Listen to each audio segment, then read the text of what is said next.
toutes et à tous, bienvenue sur Free Matin. Les subtilités du code électoral exposées aux partis politiques par la Commission électorale nationale autonome Sénat dans le cadre de l'organisation des élections communales et locales de mai prochain. Le ministre de l'économie et des finances, Romuald Wadaï, qui ouvre la conférence sur le développement des capitaux à Abidjan et l'élection du Bénin au Conseil de paix et de sécurité sont en autres les trois grandes informations qui font l'actualité nationale ce matin et partagent les gros titres à la une des quotidiens parus ce jour sur l'ensemble du territoire national. Outre cela, quelques commentaires relatifs à la conception des différentes listes de candidatures dans le cadre des élections prochaines. Nous y reviendrons dans un instant à travers la présentation de la une de quelques journaux parus ce jour sur l'ensemble du territoire national. Le bulletin matinal d'information de ce matin pour prendre le pouls de l'actualité d'ici et d'ailleurs sera une présentation d'Emmanuel Amoussou dans le décryptage. Carl Kitomé nous donnera son opinion sur les échanges entre la Commission électorale nationale autonome Sénat et les formations politiques. Chers amis internautes, juste après, vous aurez droit à la page des sports avec Larios Adjagbenom. Les prévisions astrologiques de ce mardi 11 mai de l'an 2020 seront une présentation de Gloria Maouanoué. Anifat Boukari en fin d'émission nous dira comment régulariser un cycle menstruel. Bienvenue à tous, bonjour. Tout de suite, la une des journaux. Bonjour à nouveau chers amis internautes, nous démarrons ce matin par le quotidien national d'information qui a titré ce matin en manchette 33e sommet des chefs d'État et de gouvernement de l'Union africaine, le Bénin élu au Conseil de paix et de sécurité. Plus de précisions à la page 3 de la parution de ce matin de La Nation. Développement de marché et de capitaux pour l'économie, Romuald Wadaï indique le cap à Abidjan. Plus de précisions dans les colonnes de la parution de ce matin de Fraternité de La Nation. Nous passons à présent au quotidien Fraternité qui affiche en manchette ce matin Nourino Achad et Claudine Afiavi Prudencio et titre municipal et communal du 17 mai 2020. La Sénat fait la lumière sur les subtilités du code électoral. Des détails à la page 2 de la parution de ce matin du Canard. Nous restons à la une de Fraternité du jour, session extraordinaire des chefs d'État de la CEDEAO, la fermeture des frontières à l'ordre du jour le 15 février à Ouagadougou. Nous passons à présent à Le Béninois libéré, offensive diplomatique et révélation du Bénin sur le président Patrice Talon. Wadaï à l'honneur à Abidjan. Aurélien Agbenossi décroche un poste pour le Bénin. Plus de précisions dans les colonnes de la parution de ce matin du quotidien Le Béninois libéré. Matin libre en manchette ce matin avec la photo de l'ancien président Thomas Boniaï, comme vous pouvez d'ailleurs l'apercevoir. Candidature à la présidentielle de 2021, le piège qui guette l'opposition pour le parrainage. Nous restons à la une de Matin libre du jour, communal et municipal de 2020. Force Cori pour un Bénin émergent FCBE et Renaissance du Bénin RB, Limbo Grillo, qui manipule Joël Godonou et compagnie, s'interroge. Matin libre ce matin. À la une. Nous restons à la une de Matin libre de ce matin. Coordonnatrice départementale pour les municipales, Chantal Haï, propulse le bloc républicain à Cotonou. Plus de détails dans les colonnes de la parution de ce matin de Matin libre. La guérite en manchette ce matin avec les logos des partis politiques Union progressiste et bloc républicain. Titre, positionnement sur les listes de la mouvance. Positionnement sur les listes de la mouvance. Patrice Talon, l'arbitre des listes UP et BR, fait observer le confrère. Plus de précisions sur son analyse à la page 3 de sa parution de ce matin. 20 ans après son décès, le Parti du Renouveau démocratique PRD rend hommage à Moucharafou Badamassi. Plus de détails dans les colonnes de la parution de ce matin du quotidien La Guérite. Monde 7 info à la une ce matin. Chambre de commerce et d'industrie du Bénin, Arnaud Akapo élu président. À découvrir dans les colonnes de la parution de ce matin de Monde 7 Info, l'ensemble du bureau de la Chambre de commerce et d'industrie du Bénin. L'Indépendant à la une ce matin après avoir légalisé et obtenu le récépissé du parti politique Force Cori pour un Bénin émergent FCBE, Théophile Yarou et Paul Hongpé, victimes d'un vaste complot de destitution, une machination des Est résistants, aucun congrès autorisé par le secrétaire exécutif national avant les communales, précise l'Indépendant ce matin en manchette. Toujours à la une de l'Indépendant du jour. Communal de 2020, ministre et directeur en fonction interdit de candidature. Plus de détails à la page 2 de la parution de ce matin du quotidien L'Indépendant. Mobilisation de ressources pour le financement des projets du programme d'action du gouvernement PAG. Encore 38,5 milliards de francs CFA décrochés sur le marché de l'Union économique et monétaire ouest-africaine. Plus de précisions à la page 3 de cette prouesse, de cette parution de ce matin de L'Indépendant. C'est une prouesse du ministre de l'économie et des finances, Romuald Wadaï. Le Télégramme en manchette ce matin matin, affaire Bernard Godonou Kiki-Sagbé. 4 ans de prison et 6 milliards 100 millions de francs CFA d'intérêt civil requis contre KGB.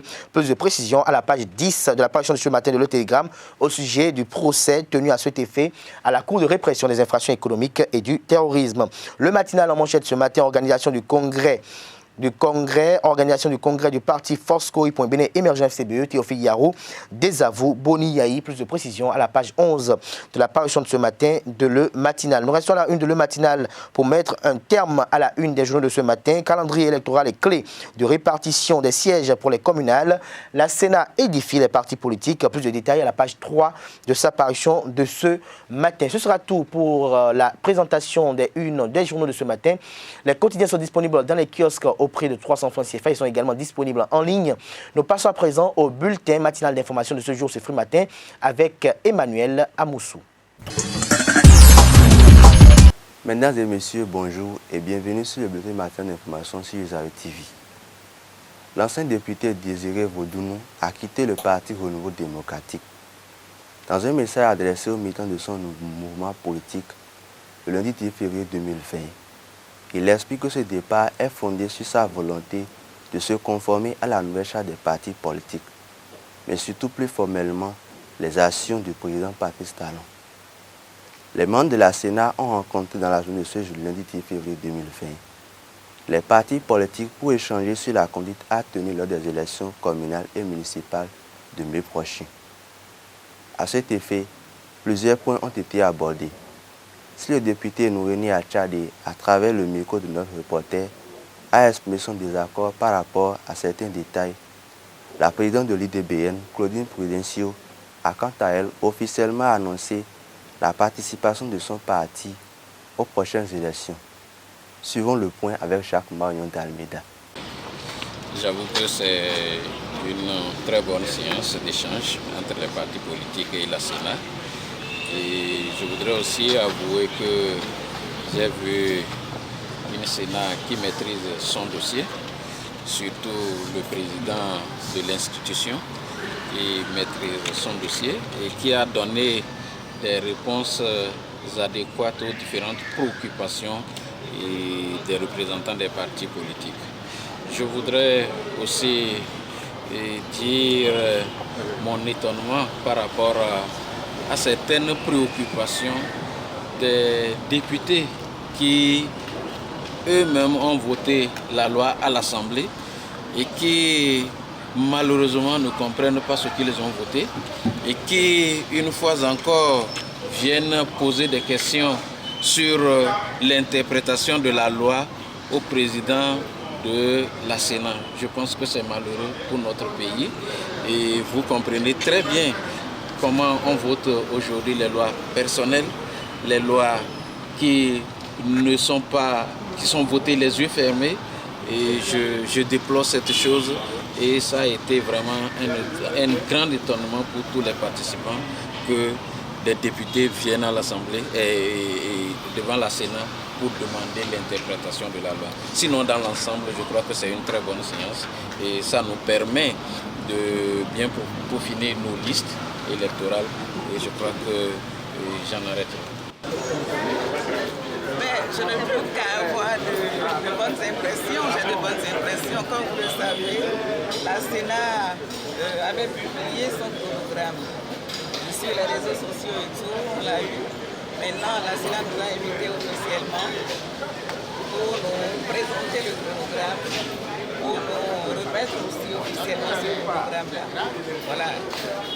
Étant donné que la Sénat a respecté les tests de loi, on n'a aucun problème parce qu'il y a le code électoral, il y a la charte des partis politiques que tous les partis doivent respecter. Vous voyez?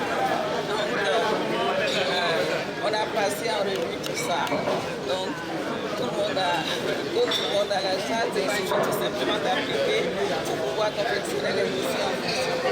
Absolument, comme vous le savez, l'UDBN est un parti qui est très dynamique sur le terrain. Et je précise encore que l'UDBN va aux élections communales et municipales parce que certaines mauvaises langues racontent n'importe quoi. L'UDBN va aux élections le 17 mai prochain. L'UDBN sera aux élections. Donc il faut que cela soit très clair. Voilà, les intoxications qu'on apprend de part et là, il faut que vous annoncez la nouvelle. L'UDPN va aux élections et l'UDPN participera à toutes les élections. Restons au champ d'oiseaux pour suivre cette fois-ci le président de Mouel Bénin, Jacques Ayadji, qui a apprécié les nouvelles dispositions prises par la Sénat pour favoriser la bonne marche des élections. De même que Abou Souleyada, membre de la commission électorale, qui pour sa part donne plus de détails sur le comportement à adopter. Suivons-le toujours au micro de Jacques Marion d'Almeida. Bon, inquiétude avant cette rencontre. Franchement, on ne peut pas dire qu'on avait des inquiétudes parce que le code électoral est clair. Et la Sénat a bien fait de venir nous repréciser ce que nous pensons maîtriser déjà pour lever les équivoques. Donc je ne peux pas vous dire qu'au niveau des moyens bénéfiques, on avait des équivoques particulières qui ont été levées à la suite de ces élections. Non, avec les dispositions que le gouvernement a prises pour faciliter la demande de titres fiscaux aux candidats qui ne sont même pas à jour là, je pense qu'on ne peut pas nous créer plus de facilité dans ce sens-là. Et puis nous ne sommes pas tellement dans la prédisposition où pour le personnel politique, il faut avoir des casiers judiciaires gratuits, des certificats de nationalité gratuits. Moi, bien, pas de ça. Ce que nous voulons simplement, c'est qu'il y ait une facilitation dans la dépense sur ces éléments. Et un titre fiscal, ça veut dire qu'il faut avoir le nom du candidat. Si vous n'avez pas de nom, vous n'aurez pas de quitus dans les délais. Pour payer la caution, il faut avoir le nom, sinon vous ne pouvez pas payer la caution. C'est vrai qu'on n'a pas répondu à la question du fractionnement du paiement de la caution, des questions que vos collègues ont posées ici. Je ne pense pas qu'on puisse accepter qu'on nous amène 1815 quittances. Ce n'est pas possible de tout apporter ça. Regrouper, vous payez une quittance en une fois pour le trésor public, puis pour payer la quittance, il faut chercher la liste de tous les candidats. Il reste sur le pour qu'à ce niveau, je ne trouve pas que ce cas d'école qui a été voté puisse même arriver. C'est hors de question pour un parti qui va aller aux élections, la volonté de dossier incomplet, comme d'ailleurs la loi même l'interdit. Il y a également la question du délégué des partis. Je pense que ça remettre à la Sénat. La loi l'a réglé aux articles 63 et 64. Chaque parti peut, s'il veut avoir des représentants dans les partis, dans les bureaux de vote, dans les postes de vote, désigner ses représentants, mais à informer la Sénat. C'est ça qu'il s'agit. Ce n'est pas la Sénat qui envoie des délégués qui donnent le parti. Maintenant, l'autre question qui a été posée, il y a quelqu'un qui a reproché ici à la Sénat que l'information est venue en retard. Je voudrais rappeler que dès le 2 février dernier, la Sénat avait déjà adopté ce document dans l'état 1066, ça a publié par voie de presse dans tous les organes, chacun savait bien que les pièces à fournir déjà. C'est donc aujourd'hui que nous allons apporter formellement pour vous le dire. En fait, ce que je voudrais ajouter, nous serons plusieurs séances, je l'ai dit tantôt dans mon propos liminaire, soit à l'initiative de la Sénat, soit sur le demande des partis politiques qui veulent venir à la Sénat pour s'imprimer ce qu'ils veulent. La Sénat est là pour ça, la Sénat est ouverte pour ça. Nos cadres sont là, les membres de la Sénat sont là également pour vous expliquer. Vous êtes nos partenaires qui nous revêtent de créer les conditions les plus favorables pour nous permettre de passer nos élections. Mais ne nous demandez pas de faire le travail à votre place. Le dernier rapport sur le développement humain soustrait le Bénin du rang des pays les plus pauvres. Le pays doit cette performance au régime en place qui table sur plusieurs politiques économiques et sociales. Ces efforts seront renforcés vu de performances davantage élogieuses. Abdoulaye Biotchane, ministre d'État chargé du plan du développement, en donne l'assurance. Il est au micro de Abdelkader Achirou. L'indice de développement humain, c'est un indice composite, un indice synthétique qui prend en compte certaines dimensions du développement économique et social, notamment l'espérance de vie à la naissance, notamment l'évolution du produit intérieur brut et notamment aussi l'éducation, c'est-à-dire le taux d'analphabétisme. Alors c'est intéressant parce qu'on peut retenir plusieurs choses. Déjà, au niveau de la croissance économique, qui est un élément qui entre dans cet indice-là, nous avons noté, nous-mêmes déjà, à travers notre institut de statistique, que la croissance économique est soutenue depuis 2016. En 2016, quand nous sommes arrivés, la croissance économique en 2015 était de moins de 2%. Depuis, elle s'est constamment accrue. Et en 2018, nous avons une croissance de l'ordre de 6,7%. Et en 2019, nous aurons une croissance de plus de 7%, ce qui a permis à la Banque africaine de développement, qui compile les données pour l'ensemble des pays du continent, et même de les comparer au reste du monde, de dire que le Bénin est l'un des 10 pays les plus performants dans le monde. Il y a 6 pays africains qui sont classés parmi les 10 pays les plus performants dans le monde, et le Bénin est parmi ces 10 pays-là. Alors, sur l'indice de développement humain, on peut aussi noter avec satisfaction que le Bénin se classe le premier pays de l'Union économique et monétaire ouest-africaine, qui comprend notamment la Côte d'Ivoire et le Sénégal, et se classe aussi 4e dans la CEDEAO, qui comprend notamment le Nigeria et le Ghana. Donc nous avons un indice qui s'est beaucoup amélioré, qui traduit donc les résultats, j'allais dire spectaculaires, des politiques qui ont été menées depuis 4 ans. Ces politiques, j'ai parlé de la croissance économique tout à l'heure, qui vient d'une bonne maîtrise de la situation macroéconomique, des politiques saines, budgétaires notamment, des politiques de développement bien orientées et des politiques sociales qui permettent aux populations de commencer par recueillir une partie des dividendes de la croissance économique. Par exemple, vous connaissez la politique de l'eau qui nous permet de donner davantage d'eau potable à nos populations. En 2015 et 2019, l'année dernière, nous avons donné de l'eau potable à plus de 10% de notre population par rapport à 2015. C'est pareil pour l'électricité. Pour l'électricité, il y a beaucoup plus de gens qui ont accès à l'électricité aujourd'hui en 2019-2020 qu'en 2015-2016 quand nous sommes arrivés. Les cantines scolaires, vous le savez tous, quand nous sommes arrivés en 2016, l'État dépensait à peu près 1 milliard pour les cantines scolaires. Depuis, nous avons accru substantiellement ces montants qui dépassent aujourd'hui plus de 12 milliards par an, ce qui fait que plus de 51% de nos enfants qui vont à l'école primaire ont accès aux cantines scolaires, donc qui ont accès à un repas chaud par jour.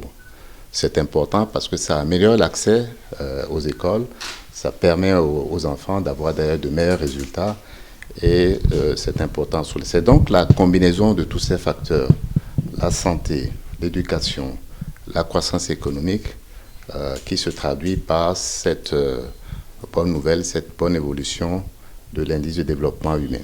C'est important de noter que ces résultats ne sont pas accidentels. Ils traduisent donc les politiques, l'impact des politiques qui sont menées par le gouvernement dans le domaine économique,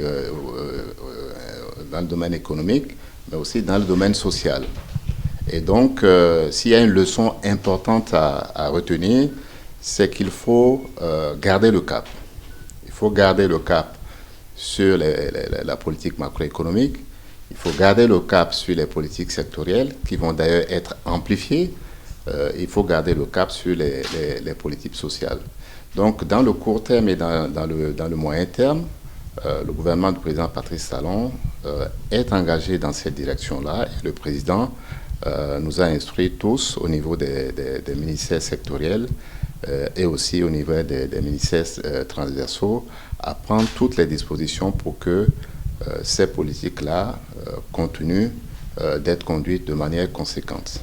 Et donc, les perspectives dans ces conditions-là, nous sommes optimistes que les résultats seront aussi bons dans les années qui viennent que maintenant. Hors de nos frontières, environ 30 personnes ont été tuées près d'un village de Maïdogouri dans l'état de Borno.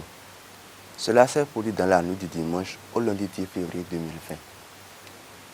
Le chef de l'État malien, Ibrahim Boubacar Keïta, confirme pour la première fois l'ouverture d'un dialogue avec les chefs djihadistes. C'était au cours d'un entretien exclusif accordé à France 24 et RFI ce lundi 10 février 2020 afin de tenter de venir à bout du terrorisme. Ce sera tout pour le bulletin matinal d'information. Merci à toutes et à tous et passez une agréable journée de travail. Merci à vous, Emmanuel Amoussou, pour la présentation de ce bulletin matinal d'information.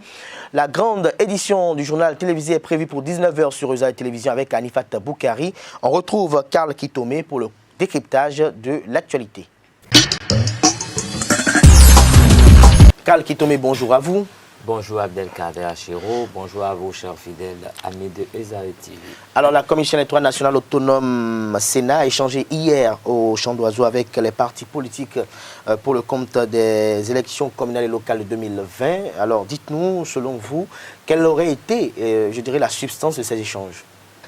Non mais je crois que, étant donné que le corps électoral a déjà été convoqué par le chef de l'État, que nous connaissons la date des prochaines communales et municipales, il est quand même normal que tous les acteurs de cette élection puissent quand même accorder leur violon. Et donc je crois que c'est dans cet esprit que s'inscrit quand même cette rencontre des partis politiques organisée hier par la Sénat. Et je puis noter que le président de la Sénat, Emmanuel Tiando, a tenu les propos-ci. Il dit « L'enjeu à travers ces élections, c'est le Bénin dont nous avons tous la mission d'en préserver la paix sociale et le renforcement de sa démocratie. » Et donc,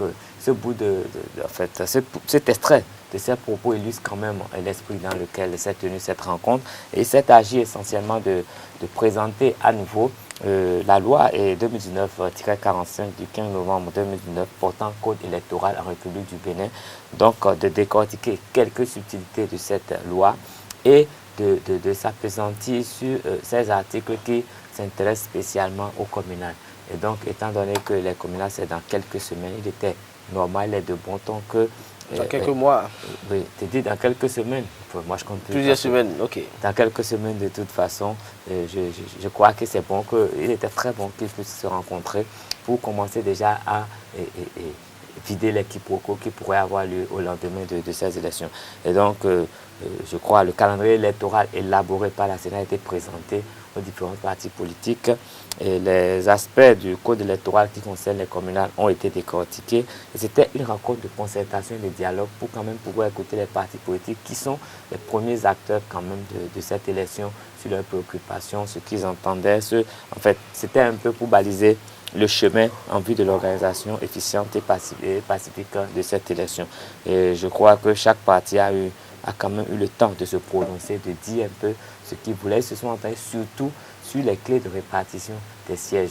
Le nombre de sièges a été précisé, comment ça se fera au niveau de chaque circonscription électorale, qui sont pour les communales, les arrondissements, comment le partage sera fait. Donc je crois que tous les partis politiques, il a été rappelé à chaque parti politique l'essentiel de ce que la loi prévoit. Et même s'il n'y avait pas eu ça, je pense quand même qu'au sein de tous les partis politiques, il y a toutes les compétences pour savoir apprécier et interpréter le code électoral. Et c'est vrai qu'avant qu'on ne lance même, que le code électoral ne soit convoqué, il y avait des voix qui s'étaient levées pour faire des remarques au sujet de ce code électoral. Donc je pense que c'est quand même pour harmoniser les points de vue que la Sénat s'est sentie bien obligée de convoquer les partis politiques. Il y avait des présidents de partis politiques ou des représentants qui étaient là, je crois que c'était de bon ton.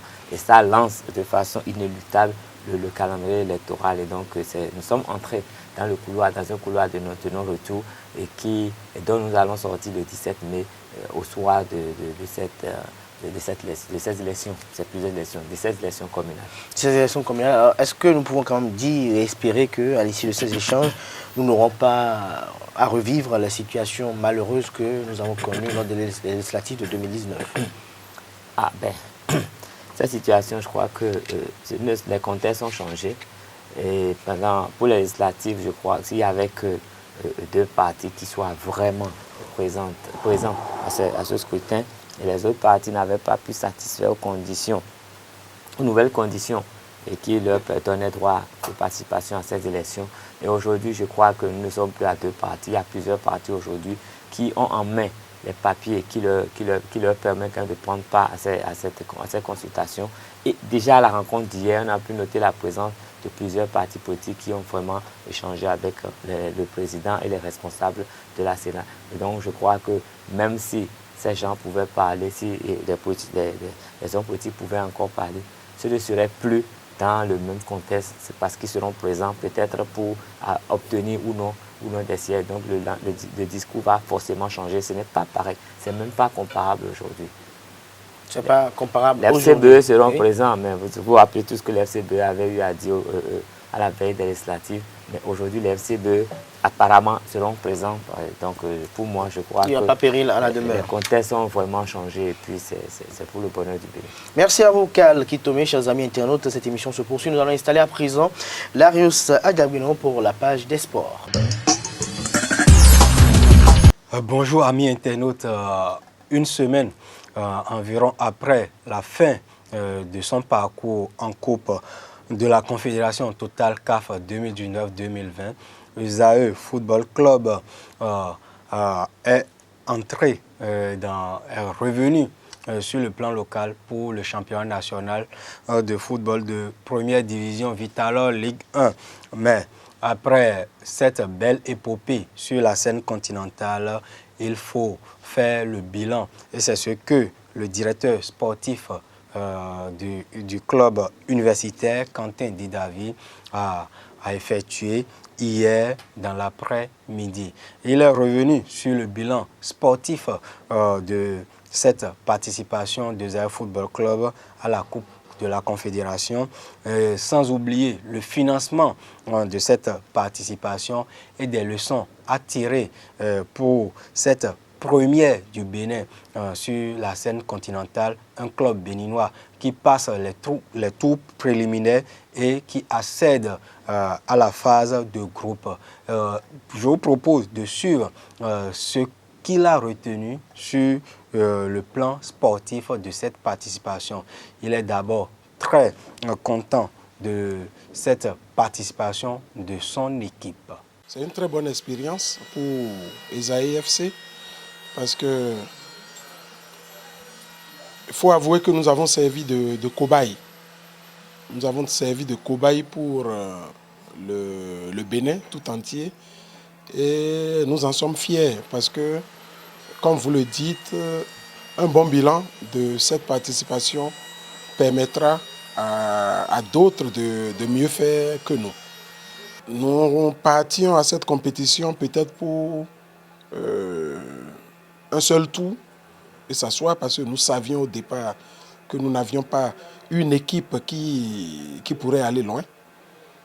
Mais par la grâce de Dieu et par miracle, nous avons commencé par passer les tours jusqu'à nous qualifier pour la phase de groupe.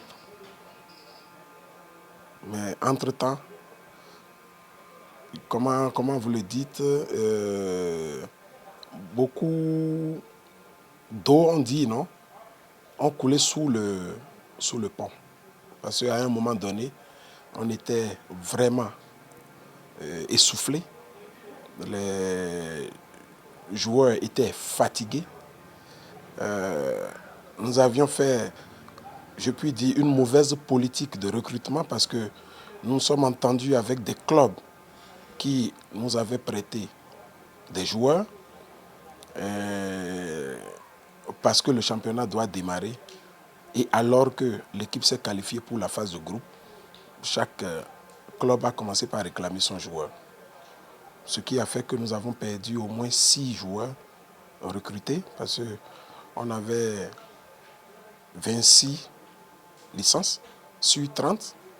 Il restait 4 à faire et les 4 là ne pouvaient se faire que si nous rentrons dans la phase de groupe. Alors, 2 journées avant la phase de groupe, c'est-à-dire avant les allers et retours contre Génération Foot du Sénégal, nous avons déjà perdu presque tous nos joueurs. qui sont venus des autres clubs, on les a perdus parce que les clubs les ont réclamés pour le démarrage du championnat. Alors, nous avons essayé de faire avec. Parfois, on n'alignait pas les 18 qu'il faut. On voyageait même parfois avec 15-16 joueurs. Et Dieu merci, quand on est entré en phase de groupe, nous avons commencé par faire des licences. On en a fait 2 de l'effectif de Esaïe lui-même. Et c'est seulement au dernier match qu'on nous a permis de faire les 2 restants. Point où aujourd'hui nous sommes à 30 licences. Mais sur les 30, nous avons 6 qui sont partis. Donc 24 sont effectivement de Esaïe. Et sur les 24, il y a 2 qu'on n'a jamais retrouvés, qui ont accepté de signer les licences, mais qui ne sont jamais venus à un match. On peut dire que nous n'avons que 22 joueurs propres à Esaïe qui ont fait cette compétition, alors que nous avons 26 licences enregistrées aussi à la fédération pour le championnat. Donc ça a été, sur le plan technique, ça a été très difficile. En termes financiers, il faut simplement retenir ceci. Environ 200 millions de francs CFA ont été éjectés dans cette participation et cela, c'est juste un bilan financier partiel que le directeur sportif a dit hier lors de cet entretien accordé à un groupe de journalistes. Et il faut dire que ESAE a financé cette participation à hauteur de 90% sur ses fonds propres. Suivons le directeur sportif pour plus d'explications. Je voudrais d'entrée de jeu dire qu'en acceptant de participer à cette compétition, au départ, on comptait sur les 15 millions que le gouvernement avait accordé aux équipes précédentes qui avaient participé à cette compétition. Je veux parler de Énergie en CAF et des Buffles en Ligue des Champions dans un premier temps. J'étais encore là, directeur des compétitions, quand la fédération sortie assistait ces 2 clubs-là sur le plan organisationnel, match à domicile. C'est-à-dire que c'est la fédération qui prenait les billets des arbitres du commissaire, c'est la fédération qui logeait les arbitres, le commissaire, et c'est la fédération qui les déplace et qui paye même les perdièmes. C'est la fédération qui faisait ça. J'ai participé à ça au temps du président Andjoré Moucharafou pour, bien sûr, Énergie et Buffle jusqu'à leur élimination. Mais malheureusement, non seulement les 15 millions là ne sont pas arrivés avant le démarrage de la compétition, du gouvernement bien sûr, mais aussi par rapport à l'organisation, l'actuel président de la fédération ne voit pas les choses dans ce sens. Pour lui, dès que tu acceptes de participer à une compétition, tu dois avoir les moyens de ta politique. Ça fait quoi? Ça a fait que sur les 12 matchs joués, et c'est à partir du 9e match que le gouvernement a commencé par nous venir en aide.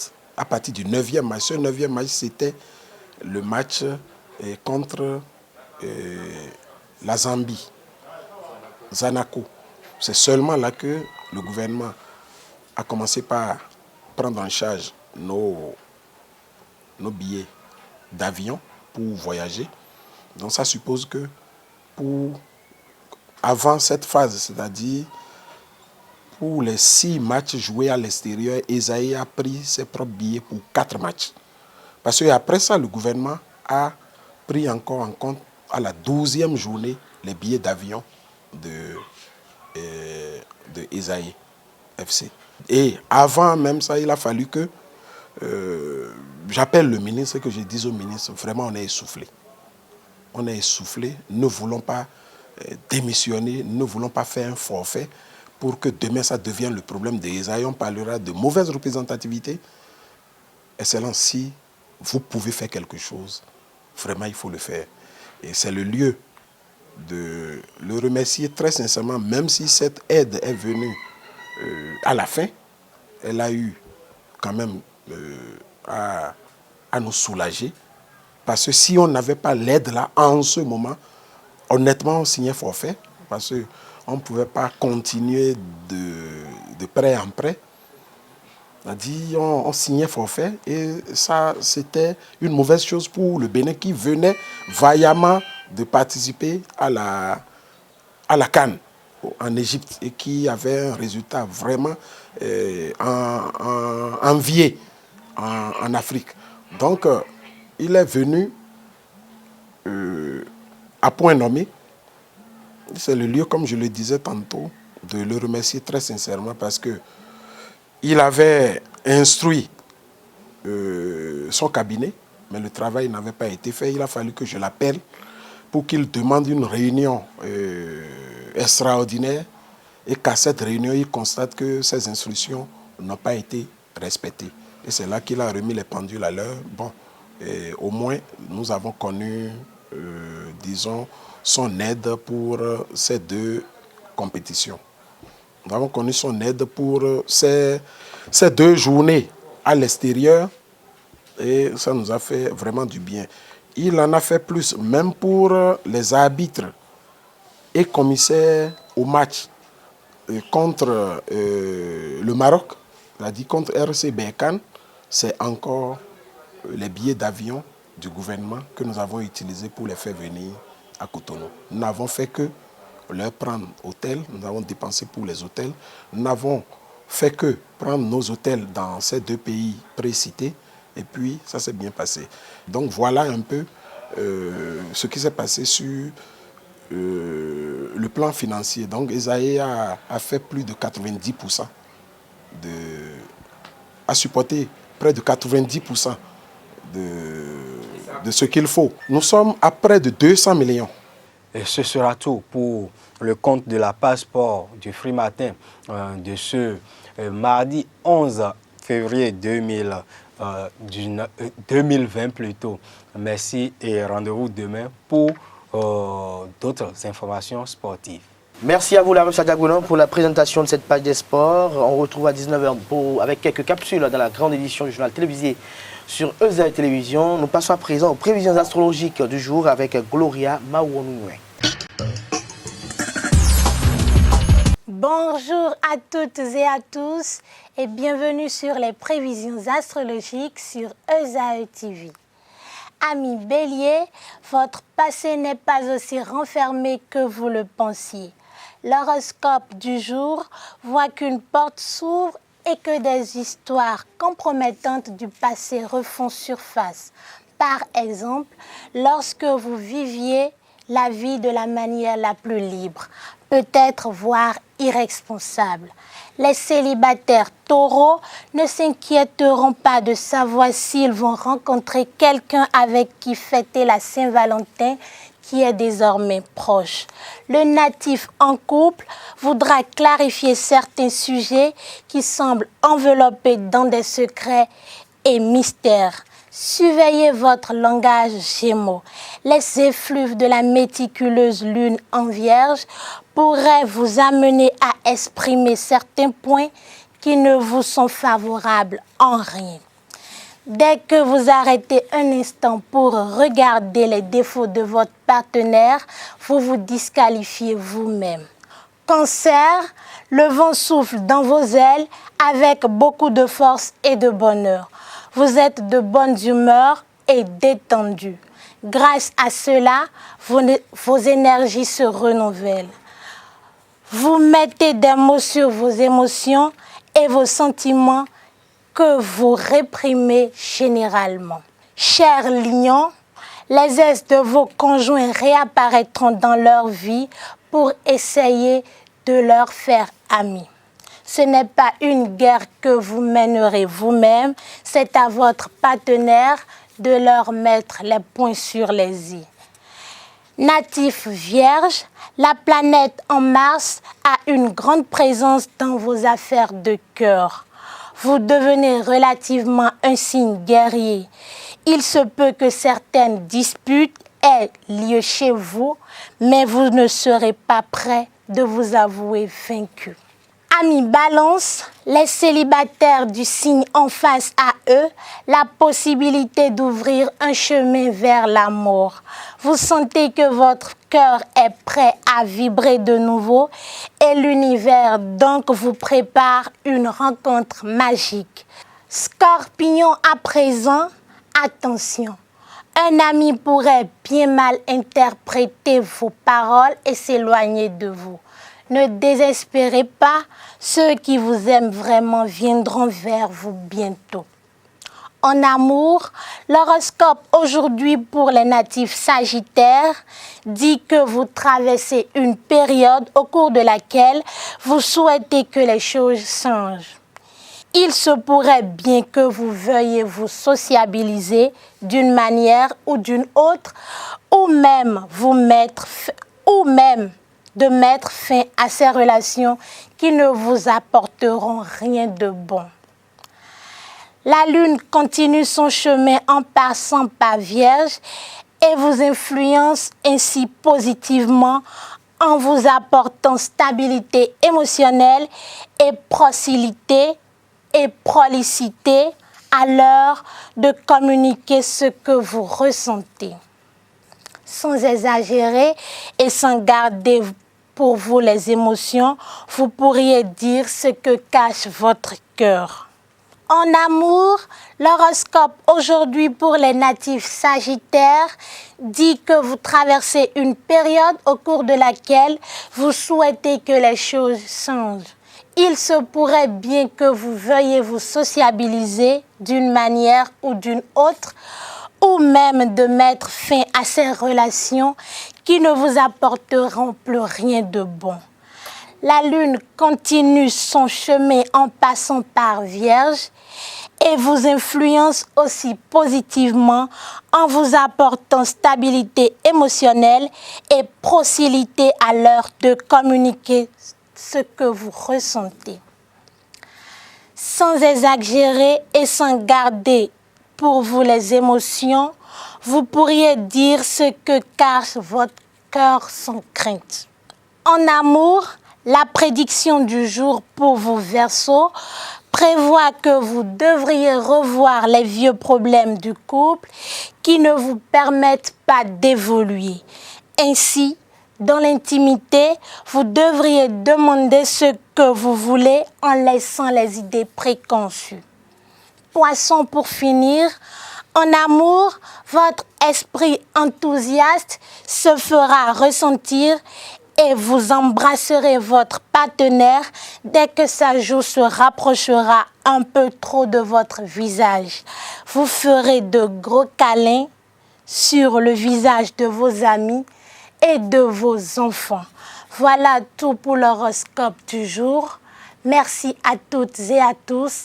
Portez-vous bien. À présent, on retrouve Anifat Boukari pour la rubrique Trucs et astuces. Elle nous dit comment régulariser un cycle menstruel. Amis internautes, bonjour. Aujourd'hui, nous allons parler de comment régulariser un cycle menstruel. Essayez une infusion de feuilles de persil macérées dans l'eau bouillante pendant 5 minutes. Filtrez et buvez l'infusion en ajoutant du miel au besoin.